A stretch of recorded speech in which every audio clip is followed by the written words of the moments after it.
He looked her in the eye and told her she wasn't enough. He told her she was an anchor, dragging him down to the bottom of the ocean. Liam Caldwell thought he was discarding a penniless, plain housewife who counted coupons to survive. He didn't know that the woman crying on his living room floor was actually Emily Sterling, the sole heiress to the very empire he was desperate to join. He broke her heart for a promotion, but he had no idea that the next time he saw her, he wouldn't be looking at his wife. He'd be looking at his boss. This is the story of the ultimate regret. The radiator in the corner of the cramped Brooklyn apartment hissed violently, a sound that had become the soundtrack to Emily Caldwell's marriage. It was raining outside, a cold November sleet that turned the New York streets into gray sludge, mirroring the feeling settling in the pit of her stomach. Emily adjusted the oversized, fraying gray cardigan. She wore a garment Liam had told her twice that week looked depressing, and turned back to the stove. She was making pasta again, not the artisanal kind, with truffle oil, that she had grown up eating in her father's penthouse on the Upper East Side, but the 99-cent box variety with jarred sauce on sale. She stirred the pot, the steam curling around her dark, unstyled hair. To the world, and specifically to her husband Liam, Emily was a nobody. She was an orphan, with no connections. A quiet woman he had met in a library 3 years ago. A woman who worked part-time at a flower shop and saved every penny. She was also Emily Sterling, the daughter of Arthur Sterling, the steel king of Wall Street, a man whose net worth hovered somewhere in the billions. Emily stopped stirring, her hand trembling slightly. She stared at the bubbling water. It had been her choice. After watching men date her for her father's influence, after being proposed to by a man who was simultaneously emailing her father's competitors, she had run. She had legally changed her name, moved to a different borough, and vowed to find someone who loved her, not the zeros in her bank account. And she had found Liam, or so she thought. The front door rattled. Emily's posture straightened instinctively. She forced a bright smile onto her face, pushing down the anxiety. "I'm home," Liam's voice called out. It wasn't warm. It was tired, edged with a permanent note of frustration. Liam Caldwell walked into the small kitchen, shaking his wet umbrella. He was undeniably handsome, sharp jawline, sandy blonde hair, the kind of face that belonged on a magazine cover. But lately, lines of stress had etched themselves around his eyes. He worked as a junior analyst at a mid-tier investment firm, a job he hated because he felt he deserved to be a partner by now. "Hey," Emily said softly, moving to take his coat. "Rough day?" Liam sidestepped her, hanging the coat himself. "You have no idea. The market is a bloodbath, and I have to wear this cheap suit while the guys at Sterling Enterprises are walking around in bespoke Italian wool." Emily froze at the mention of her family name. "Sterling Enterprises?" "Yes, Emily. Sterling," Liam snapped, loosening his tie as he walked to the fridge. He opened it, staring at the sparse shelves. "We're trying to land a contract with one of their subsidiaries. If I get this, it's the big leagues. But I'm competing against guys who have connections. I have nothing." He slammed the fridge door. The magnets rattled. "You have talent, Liam," Emily said, plating the pasta. "You're smart. That matters more than connections." Liam laughed, a dry, humorless sound. He looked at the plate of pasta she set on the wobbly wooden table. "Does it? Look at us, Emily. We're 30 years old, living in a shoebox. I'm eating pasta for the 4th time this week. Talent doesn't pay the rent. Perception pays the rent." He sat down and began to eat mechanically, not looking at her. Emily sat opposite him, her appetite gone. She wanted to tell him. The words were right there, burning her throat. "Liam, I can write a check right now that would buy this entire building. Liam, my father owns the company you're trying to impress." She had planned to tell him on their 3rd anniversary, which was only 2 weeks away. She wanted to be sure he loved her through the sickness and poor part of the vows. But lately, the poor part seemed to be the only thing Liam focused on. "I can pick up more shifts at the flower shop," Emily offered quietly. Liam didn't look up. "Yeah, that extra $100 will really change our lives." The silence stretched, heavy, and suffocating. Emily looked at her hands. She wore a simple silver band. She had refused a diamond, telling Liam she wanted something simple. He had been relieved because he couldn't afford a diamond. Now, she wondered if he resented her for being a woman who didn't demand one, because a woman who didn't demand luxury was a woman who didn't project success. Actually, Liam said, wiping his mouth, I need to talk to you about something. Emily's heart skipped a beat. Okay? Next Friday, I'm bringing someone over for dinner. Oh, that's nice, Emily said, relieved. Who is it? Mark from accounting? No, Liam said, finally meeting her eyes. There was something guarding his expression. Her name is Jessica Thorne. She's the new senior VP at the firm. She has the ear of the partners. If she likes me, I get the lead on the Sterling account. Her? Emily asked, a cold prickle running down her spine. Yes, her. She's brilliant. She's young, successful, and she's taking an interest in my career. Liam stood up, taking his plate to the sink. I need this dinner to be perfect, Emily, not whatever this is. He gestured vaguely at the apartment, and by extension, Emily herself. I can make a roast, Emily said, standing up. I can clean. I'll make it nice, Liam. Liam turned to her. For a second, his expression softened, but it was a pitying softness. He reached out and tucked a strand of hair behind her ear. Just try to look a little more presentable, okay? She's very high class. I don't want her to think I've settled. The words hung in the air like a slap. Settled. I'll do my best, Emily whispered. Liam nodded, grabbed his laptop, and went into the bedroom, closing the door behind him. Emily was left alone in the kitchen with the sound of the hissing radiator. She walked over to the small, chipped ceramic jar on the counter where she kept her emergency money. Beneath a stack of ones and fives, folded into a tiny square as small as a postage stamp, was a photograph. She pulled it out. It was a picture of her and her father, Arthur Sterling, on a yacht in Monaco 5 years ago. She looked different than diamonds around her neck, confidence in her eyes. Just a little longer, she whispered to herself. If he can just love me through this, I'll give him the world. But as she looked at the closed bedroom door, Emily Sterling began to wonder if the man behind it wanted her love, or if he just wanted the world. The following Friday arrived with a storm that battered the windows of the apartment, but the atmosphere inside was even more turbulent.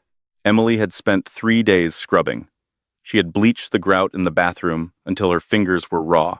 She had bought fresh hydrangeas, using her employee discount to cover the water stain on the side table. She had even splurged on a decent bottle of wine and ingredients for a beef Wellington, a recipe her father's private chef had taught her years ago. She wore a simple black dress. It was old, but it fit her well, accentuating her slender frame. She had curled her hair and applied a touch of red lipstick. When Liam came home at 6 p.m., he was already sweating. Is everything ready? He asked, pacing the living room. God, it smells like bleach in here. Open a window. It's freezing outside, Liam, Emily said, basting the beef. It smells like dinner. Jessica will be here in 10 minutes. She hates heavy scents. He walked over to her, scrutinizing her outfit. Is that what you're wearing? Emily looked down at herself. What's wrong with it? Nothing. It's just plain. Jessica wears. He trailed off, shaking his head. Never mind. It's too late to change it. The doorbell rang.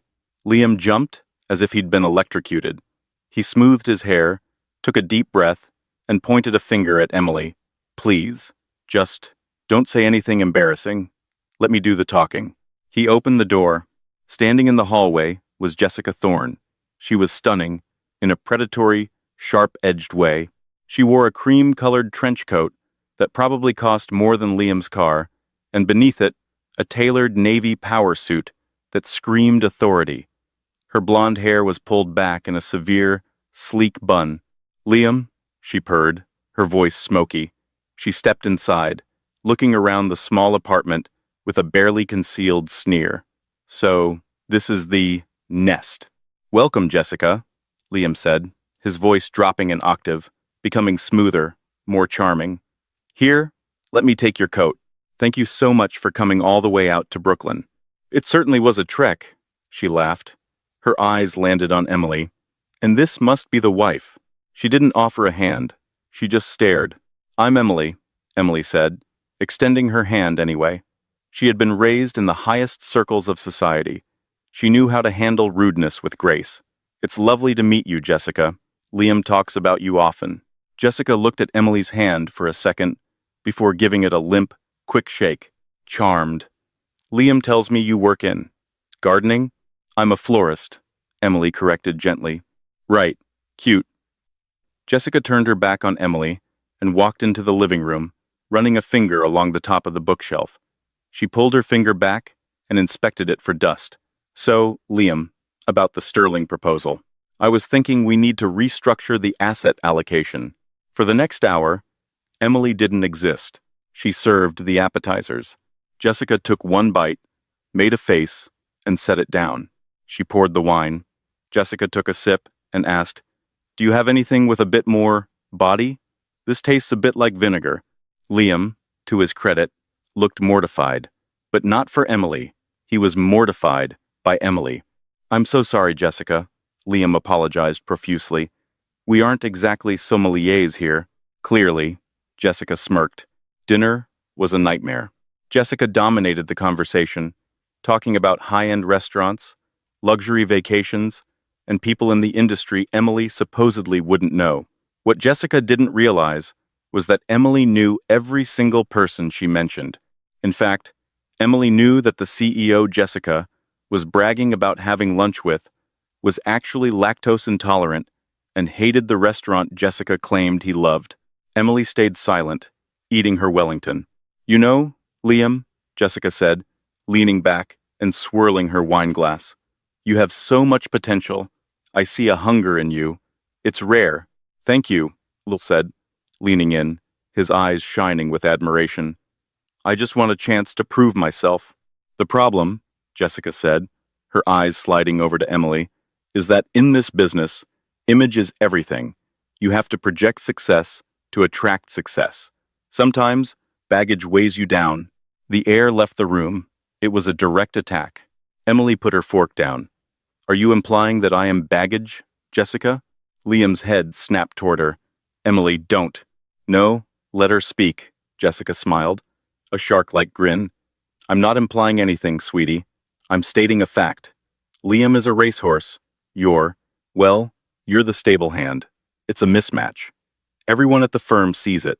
That's enough, Emily said, her voice trembling with suppressed rage. She stood up. I think you should leave. Liam stood up too, his face red. Emily, sit down. She is insulting me in my own home, Liam. She is telling the truth, Liam shouted. The silence that followed was louder than the storm outside. Liam looked at Emily, breathing hard. The mask had slipped. The resentment he had been hiding was now fully exposed. She's right, Liam said, his voice dropping to a harsh whisper. Look at you, Emily. Look at this place. I am drowning here. I am trying to build a future. And you are content with. And may this? I am content with you, Emily said, tears pricking her eyes. I thought that was enough. It's not, Liam said. Love doesn't pay the bills. Love doesn't get me into the Sterling boardroom. Jessica stood up, smoothing her skirt. She walked over to Liam and placed a hand on his shoulder. It was an intimate, possessive gesture. I think I should go, Jessica said softly to Liam. You have some thinking to do, but the offer for the associate partner track is still on the table. If you're ready to make the necessary changes. She walked to the door. Liam followed her, leaving Emily standing by the table, filled with cold food. At the door, Emily heard them whispering. She moved closer to the hallway, hidden by the shadow of the wall. I can't do this anymore, Jess, Liam whispered. I feel like I'm suffocating. Then don't, Jessica purred. Come with me, tonight. Leave the mediocrity behind. You belong with someone who understands your ambition. Someone who can open doors for you, not close them. There was a pause. Then, the sound of a kiss. Not a polite goodbye kiss. A deep, passionate kiss. Emily clamped her hand over her mouth to stop the sob. When Liam closed the door and turned around, he found Emily standing there. He didn't look guilty. He looked resolved. He reached into his jacket pocket and pulled out a folded envelope. "I was going to wait until after the holidays," Liam said, his voice devoid of emotion. "But Jessica is right. There's no point in dragging this out." He tossed the envelope onto the small table near the door. It landed next to the keys. "What is that?" Emily asked, though she already knew. "Divorce papers," Liam said. "I'm sorry, Emily, but I'm leaving. I'm going with Jessica. She can give me the life I want." He walked past her into the bedroom and grabbed a pre-packed bag from under the bed. He had been planning this. Emily stood frozen as he walked back to the door. "You're making a mistake, Liam," she said, her voice eerily calm. "The only mistake," Liam said, hand on the doorknob, "was thinking a flower girl could fit into my world." He opened the door and walked out into the rain. Emily stood there for a long time. Then she walked to the window. She watched Liam get into Jessica's waiting black Mercedes. She watched them drive away, leaving her in the dark apartment. She turned back to the room. She looked at the divorce papers. Then she looked at the cheap, gray cardigan she was wearing. Slowly, Emily unbuttoned the cardigan and let it drop to the floor. She walked over to the trash can and swept the divorce papers into it. She wouldn't need them. Where she was going, she had lawyers who could shred Liam Caldwell's life with a single phone call. She reached for her phone, a burner she kept hidden in the flower jar. She dialed a number she hadn't called in 3 years. It rang once. "Sterling Residence. Arthur speaking." Emily took a breath. Her voice changed. The softness was gone. The timidity vanished. In its place was the cold, hard steel of her bloodline. "Daddy," she said, "I'm coming home, and I'm ready to take over the company." The black town car that picked Emily up from the rain-slicked corner of the Brooklyn block didn't belong to a taxi service. It bore the subtle, silver crest of the Sterling family on the hubcaps. Emily sat in the back seat, watching the city blur past the tinted windows.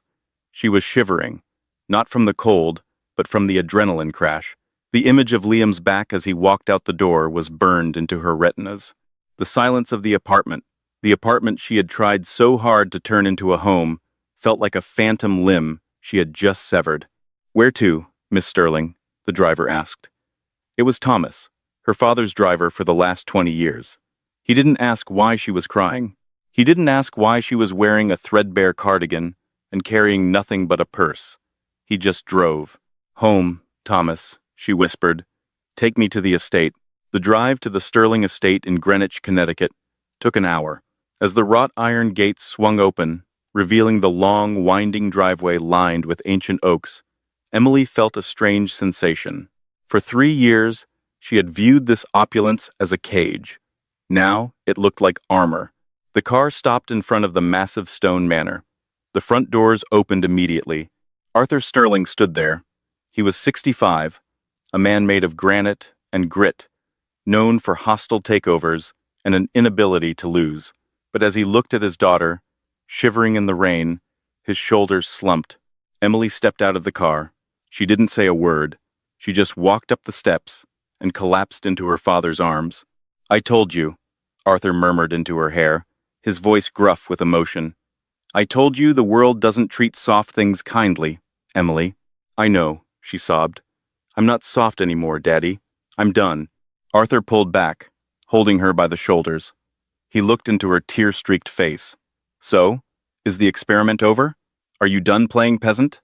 Emily wiped her eyes. The sadness was receding, replaced by a cold, hard knot of anger in her chest. "Yes, Emily Caldwell is dead. She died in a walk-up in Brooklyn." Arthur nodded once. "Good, then let's get you cleaned up. We have work to do." The next 6 months were a blur of transformation. Emily didn't just change her clothes. She changed her entire molecular structure. She spent her days in the Sterling boardroom, relearning the empire she had abandoned. She read market reports until her eyes burned. She studied the competitors. She analyzed the company's weaknesses. She also hired a team of private investigators. She wanted to know everything about Liam Caldwell and Jessica Thorne.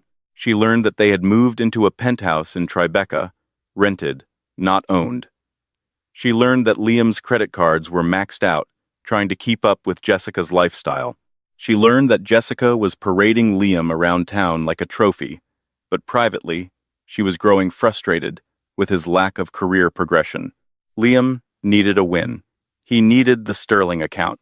It was the only way he could afford the engagement ring Jessica was demanding. One afternoon, Emily sat in her father's office, wearing a tailored white pantsuit that cost more than Liam's annual salary. Her hair was cut into a sharp, chic bob. The soft, flowery girl was gone.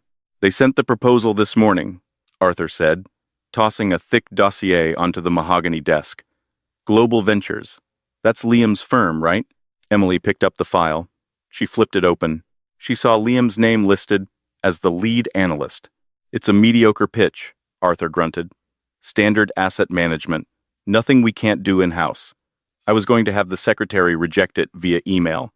"No," Emily said, closing the file. A small, dangerous smile played on her lips. "No? Accept the meeting," Emily said.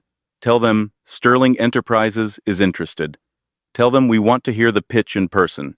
But tell them Arthur Sterling won't be there." Arthur raised an eyebrow. "Who will be running the meeting?" "The new director of strategic acquisitions," Emily said, standing up and walking to the window overlooking the Manhattan skyline. "I didn't know we hired a new director," Arthur said, though a smirk was forming on his face. Emily turned around. The sun caught the diamond necklace at her throat, a piece she had bought for herself. "You did," she said. "Me." The day of the meeting, the sky was a brilliant, blinding blue. In the lobby of Sterling Tower, Liam Caldwell was sweating. He checked his reflection in the glass panel of the security desk for the 10th time. He adjusted his tie. He checked his breath. "Stop fidgeting," Jessica hissed. She was standing next to him, scrolling through her phone. She looked impeccable in a crimson dress, but her face was tight with stress. "You look like a nervous wreck. Winners don't fidget, Liam." I know," Liam said, wiping his palms on his trousers. "It's just, this is it, Jess. If we land this, I make partner. We can book the wedding venue in Como. We can finally breathe. We will land it," Jessica said, snapping her phone shut. "Arthur Sterling isn't even going to be there. We're pitching to some new director, probably some middle management nepotism hire. We'll eat them alive." "Right," Liam exhaled. "Eat them alive." He thought about Emily for a fleeting second. He hadn't spoken to her since that night. He had sent the divorce papers, and she had signed them and returned them within 24 hours without a note. It had been too easy. Sometimes, late at night, he felt a pang of guilt. But then, he would look at Jessica, and the expensive apartment, and the promise of power, and he would push the thought of the girl in the gray cardigan away. Emily was the past. This was the future. "Mr. Caldwell? Miss Thorne?" A young assistant with a tablet stood by the elevators. "They're ready for you now." 40th floor. The elevator ride was silent. When the doors opened, they were led into the main conference room. It was a cavernous space, with floor-to-ceiling windows offering a panoramic view of the city. A massive glass table dominated the room. Sitting at the far end of the table were 3 people. 2 were senior executives Liam recognized from industry magazines. But the chair at the head of the table, the seat of power, was turned away from them, facing the window. "Please, sit," one of the executives said. Liam and Jessica sat. Liam opened his laptop, his hands shaking slightly. Jessica kicked him under the table. "We are very excited to present our vision for the Sterling assets," Jessica began, her voice projecting that smoky confidence. "We believe that Global Ventures has the unique agility to—" "Agility," a voice said from the head of the table. Liam froze. The voice. It was low, authoritative, and cold as ice. But he knew that timbre. He had heard it whisper, "I love you 1,000 times." But it couldn't be. The chair slowly swiveled around. Liam's laptop slipped from his fingers and clattered onto the glass table. Sitting there was Emily. But it wasn't his Emily. This woman was wearing a bespoke charcoal suit with sharp shoulders. Her skin was luminous. Her makeup was flawless. Her dark hair was styled to perfection. And on her finger, where a simple silver band used to be, sat a massive emerald ring that caught the light. She didn't look like a florist. She looked like a queen. "Emily?" Liam whispered, the blood draining from his face. Jessica looked from Liam to Emily, her eyes narrowing. "Excuse me? You know this? Woman?" Emily didn't even look at Jessica. Her eyes were locked on Liam. They were dead eyes. No love, no hate. Just absolute, crushing indifference. "Miss Sterling," Emily corrected, her voice cutting through the room like a scalpel. "My name is Emily Sterling. Welcome to my company." "Sterling?" Jessica choked out. She looked at Liam. "You said her name was Caldwell. You said she was a nobody." I didn't know," Liam stammered. He stood up, his legs wobbling. "Emily, Miss Sterling, what is going on? What are you doing here?" "I work here, Liam," she said, leaning back and steepling her fingers. "My father, Arthur Sterling, built this building. I own 51% of the voting shares. Did you really never wonder why my last name was distinct before I took yours? Or did you just assume I had no history because I didn't wear a price tag?" Liam felt like the room was spinning. The poor orphan he had married. The woman he had berated for counting coupons. She was a Sterling. She was American royalty. Liam, couldn't speak. "Sit down, Mr. Caldwell," Emily commanded. Liam sat. He had no choice. "Now," Emily said, picking up their proposal with 2 fingers, as if it were contaminated. "I've read your pitch, Project Horizon. You want to take our renewable energy sector and leverage it against high-risk bonds. It's a bold strategy," Jessica interjected, trying to regain her footing. She was sweating now, too.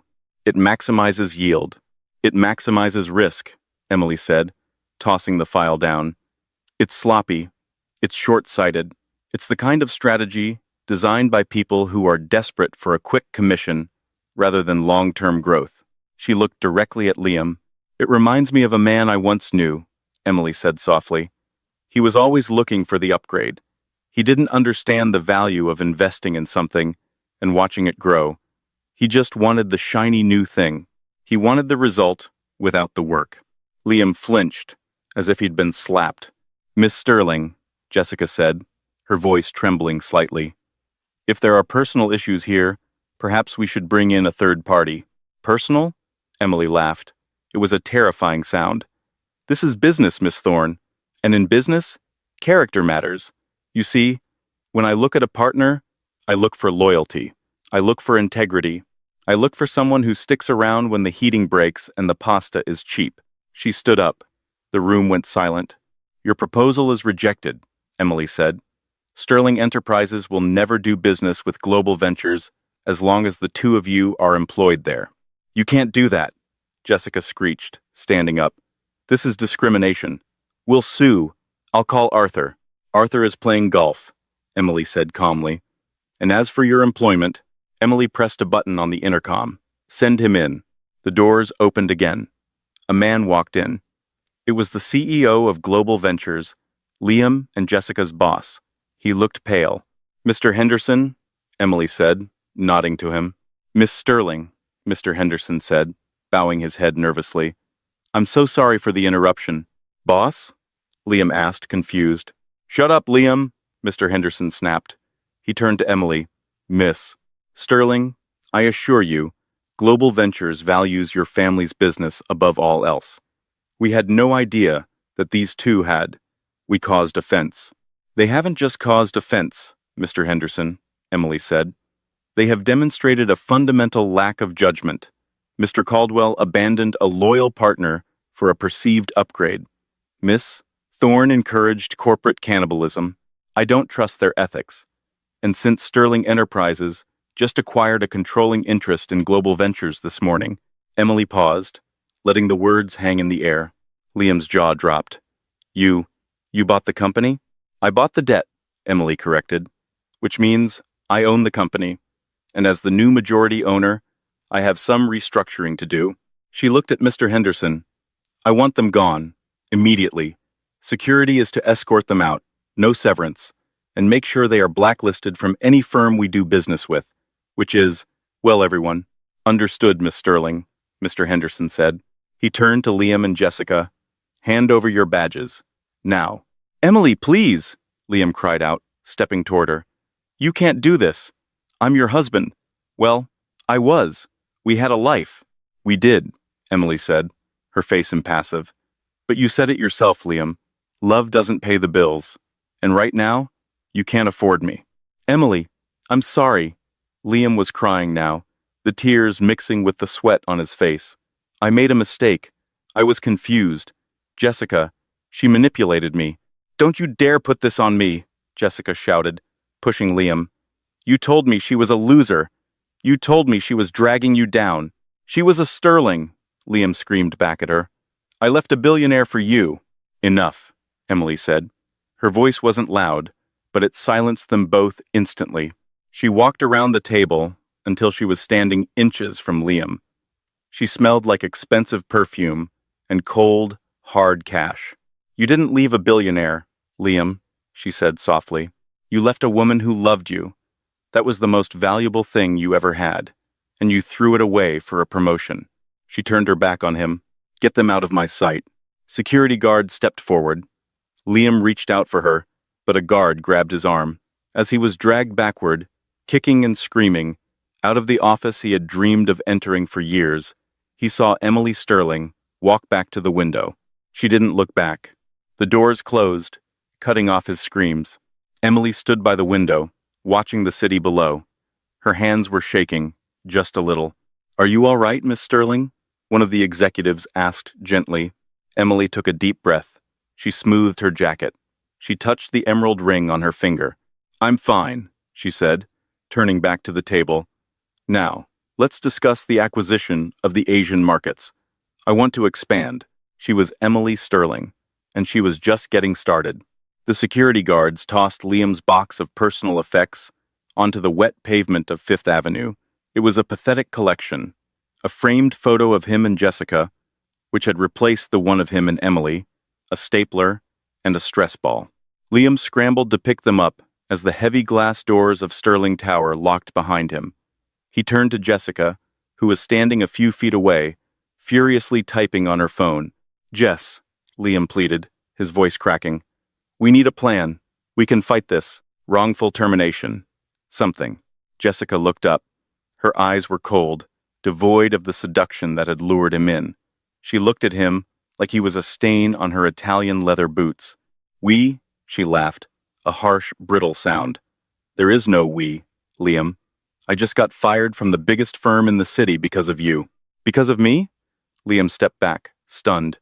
You're the one who told me to leave her.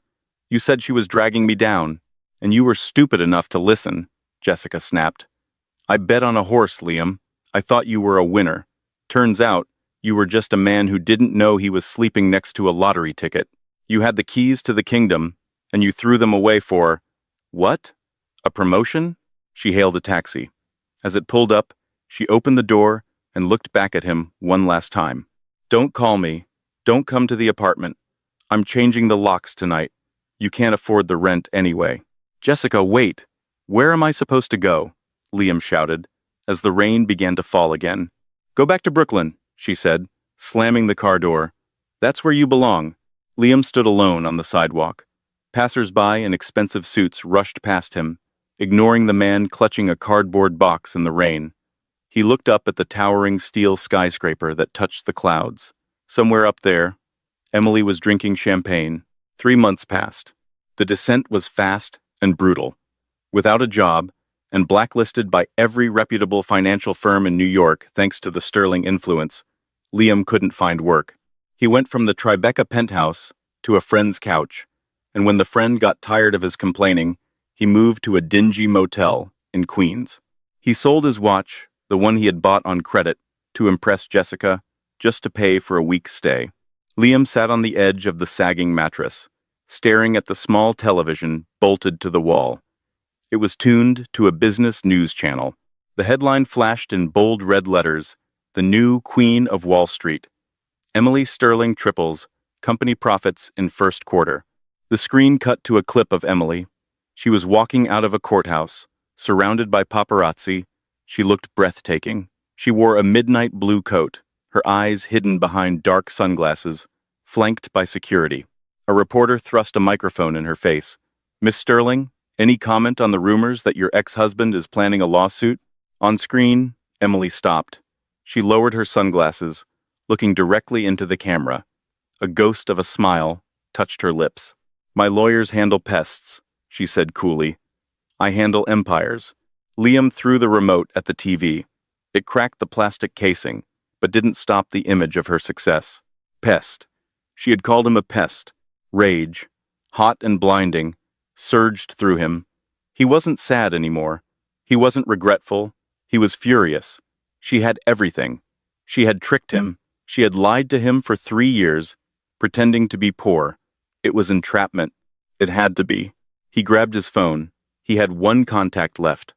A lawyer named Saul Greenman, a man who advertised on the back of bus stops and specialized in getting what you deserve. "Saul," Liam rasped into the phone, "I want to do it. I want to sue her." "The Sterling girl?"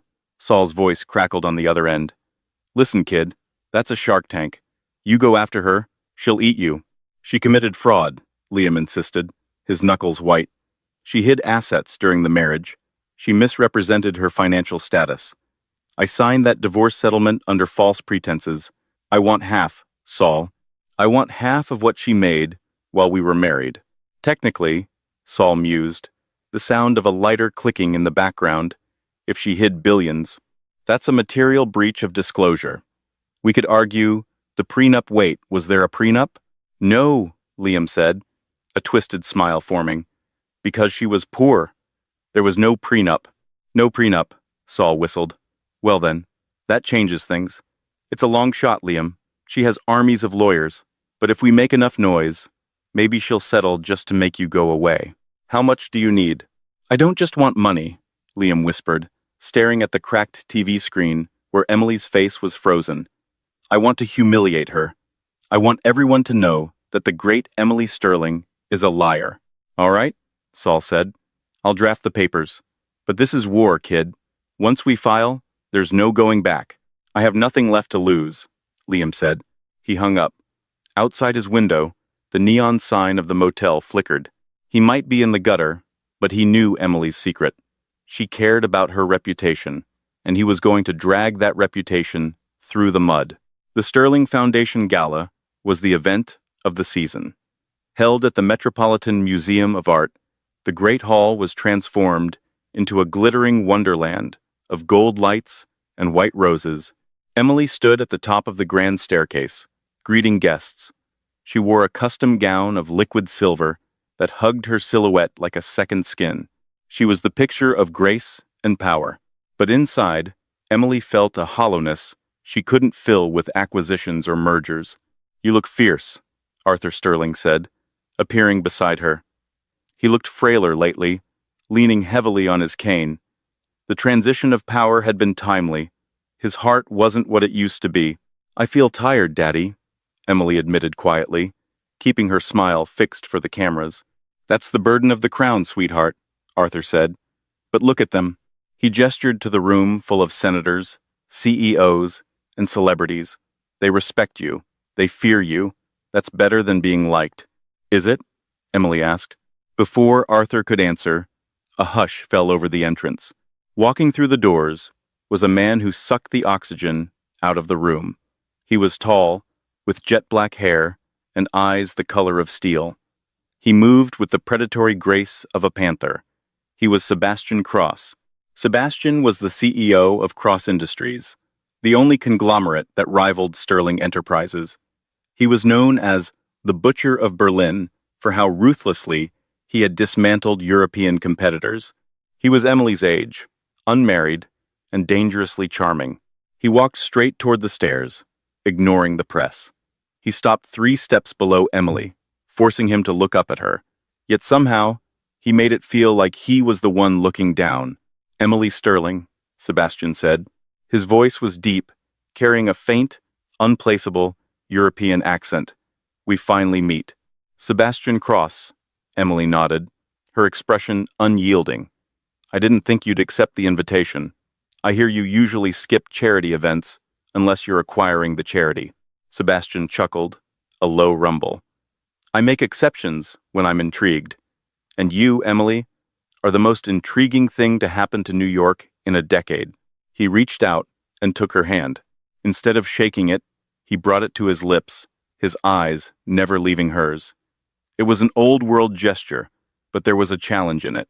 I heard about your little house cleaning, Sebastian murmured, releasing her hand. Firing your husband, taking over the company. Very dramatic. I like drama. It wasn't drama, Sebastian. It was efficiency, Emily replied coldly. Something I'm sure you understand. Oh, I do. Sebastian stepped closer, invading her personal space just enough to be unsettling. But be careful, Emily. When you cut people out, you leave wounds, and wounds tend to get infected. Is that a threat? Emily asked, raising an eyebrow. It's advice, Sebastian smiled, showing perfect, white teeth. You have enemies, Emily. People who think a woman shouldn't sit on the Iron Throne. People who are whispering that you're unstable, emotional. Let them whisper, Emily said. I can't hear them over the sound of my stock price rising. Sebastian laughed, genuinely this time. Touché. Save me a dance, Miss Sterling. I think we're going to have a very interesting relationship. He walked past her, into the party. Emily watched him go, a shiver running down her spine. He was dangerous. Unlike Liam, who was a weak man, pretending to be strong, Sebastian was a monster pretending to be a gentleman. 2 hours later, Sebastian Cross stepped out of the museum and into the cool night air. He didn't get into his limousine. Instead, he walked down the block to a waiting black SUV with tinted windows. The back door opened. Sebastian slid inside. Sitting in the shadowy corner of the back seat was a man in a cheap, ill-fitting suit. He looked nervous, chewing on his fingernails. It was Liam. Did you see her? Liam asked quickly, his eyes darting around. I saw her, Sebastian said, adjusting his silk cufflinks. She is formidable. You were a fool to let her go, Mr. Caldwell. I didn't know, Liam snapped. Look, do we have a deal or not? Sebastian looked at Liam with undisguised disgust. He hated weak men, but weak men were useful tools. My lawyers have reviewed the files you sent, Sebastian said. The information about the Sterling Family Trust, the offshore accounts Arthur set up in the 90s. It's explosive. It proves they move money illegally, Liam said, leaning forward. Emily mentioned it once, when we were dating. She thought she was just talking about her dad's shady boss. She didn't know I was listening. If that gets out, the SEC will freeze their assets. The stock will tank. And while the stock tanks, Sebastian mused, Cross Industries will launch a hostile takeover. We will buy Sterling Enterprises for pennies on the dollar. And me? Liam asked. What do I get? Sebastian reached into his jacket and pulled out a check.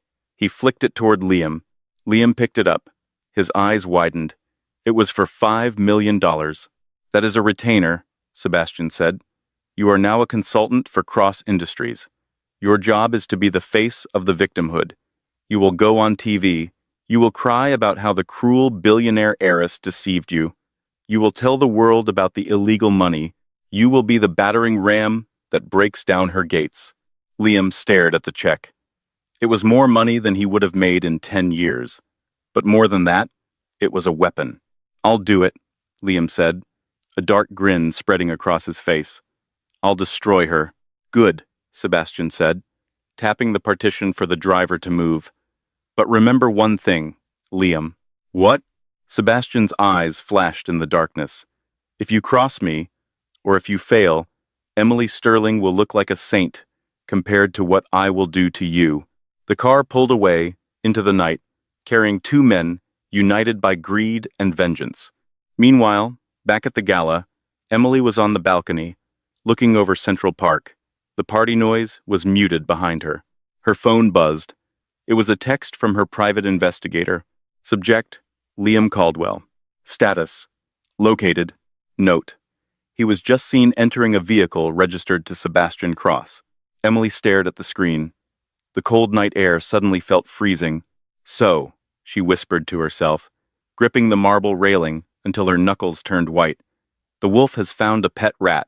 She didn't panic. She didn't cry. She simply typed a reply. Response. Let them come. Prepare the red file. She put the phone away and turned back to the party. The music was swelling. The war wasn't over. It had just begun. The morning of the hostile takeover, New York City was blanketed in a thick, suffocating fog. For 3 days, Liam Caldwell had been the face of every news network. He had sat on plush interview chairs, looking sorrowful and broken, spinning a tale of a deceptive wife and a corrupt empire. He claimed he had found documents proving Sterling Enterprises was laundering money through shell companies in the Caymans. The public ate it up. Sterling stock plummeted by 40%. The board of directors was in a panic, and Sebastian Cross was ready to strike. At 9 a.m. sharp, Sebastian walked into the Sterling boardroom, flanked by a phalanx of lawyers and a smug-looking Liam. Liam wore a new suit, bought with Sebastian's money, but his eyes were twitchy. He avoided looking at the portraits of Arthur Sterling on the walls. Gentlemen, Sebastian announced to the room full of terrified Sterling board members. And Miss Sterling, Emily sat at the head of the table. She was dressed in white, a stark contrast to the gloom outside. She didn't look like a woman whose company was burning to the ground. She looked like she was watching a play she had already read the script for. You're late, Sebastian, Emily said, checking her watch. I expected you at 8:55. Arrogance until the end, Sebastian sneered, throwing a thick legal document onto the table. This is a tender offer. We are buying Sterling Enterprises at $20 a share. Given the impending federal investigation due to Mr. Caldwell's brave whistleblowing, I suggest you sign. Otherwise, the stock goes to zero. Liam puffed out his chest. You should have been honest with me, Emily. The truth always comes out. Emily looked at Liam. For the first time in months, her expression softened. But it wasn't affection. It was pity. You really don't understand how this world works, do you, Liam? She asked softly. I understand enough, Liam spat. I understand you're a criminal. Emily stood up. She picked up a remote control and pressed a button. The massive screen behind her flickered to life. It wasn't a spreadsheet. It was a video. The video was grainy, shot from a hidden camera inside a vehicle. It showed the interior of a luxury SUV. Sebastian Cross sat in the back seat. Liam sat next to him. The audio was crystal clear. It proves they move money illegally, Liam's voice said on the recording. If that gets out, the stock will tank. And while the stock tanks, Sebastian's voice replied, Cross Industries will launch a hostile takeover. And you, Liam, you will be the battering ram. The video cut to Sebastian, handing Liam the check for $5 million. Silence descended on the boardroom. Absolute, terrified silence. Sebastian's face went white. He turned to Emily. That is illegal recording. You can't use that. Actually, I can, Emily said, her voice ice cold. You see, Sebastian, you were so eager to destroy me that you didn't check who owns the black car service you use. Prestige Limousines is a subsidiary of Sterling Enterprises. You signed a waiver consenting to video monitoring for safety purposes when you opened your corporate account. She turned to Liam, who looked like he was about to vomit. And you, Liam, she continued, picking up a red folder from the table. The documents you stole? The illegal offshore accounts? She tossed the folder to him. Open it. Liam's shaking hands opened the folder. It wasn't bank statements. It was a list of charitable donations. Those accounts fund orphanages in Southeast Asia, Emily said. They are anonymous to protect the recipients from political targeting. You didn't expose corruption, Liam. You exposed a humanitarian aid network, and in doing so, you admitted to corporate espionage, theft of trade secrets, and conspiracy to commit market manipulation. The doors to the boardroom burst open. It wasn't lawyers who walked in. It was the FBI.